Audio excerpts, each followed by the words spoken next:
Hello everyone and welcome back to the channel. Simon here, and this video is all about a POV of the Landgraaf Alpine Coaster. On the right hand side of the screen right now you can probably just work out the roof of the Landgraaf Snowdome, which is Europe's largest indoor ski area, and on the left hand side you can just see Adventure Valley, the large Go Ape climbing area.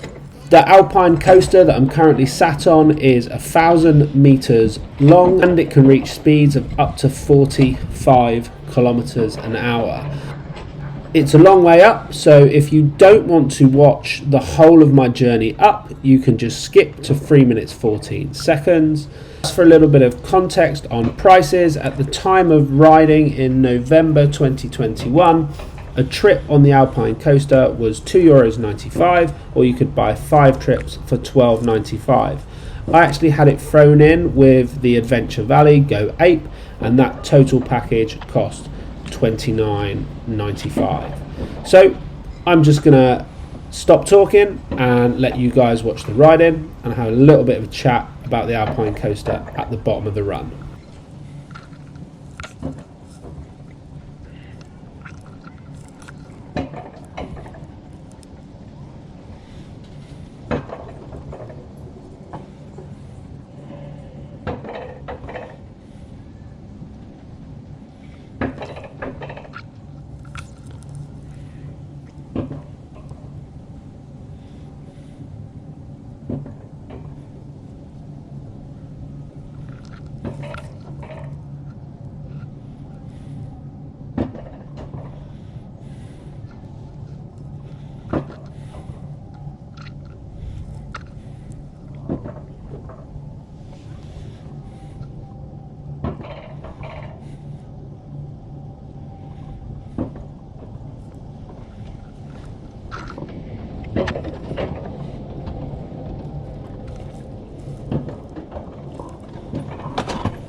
So that's it, the Alpine Coaster here at Landgraaf. You can actually get it thrown in with the Adventure Valley behind. Really good fun. Let's go again.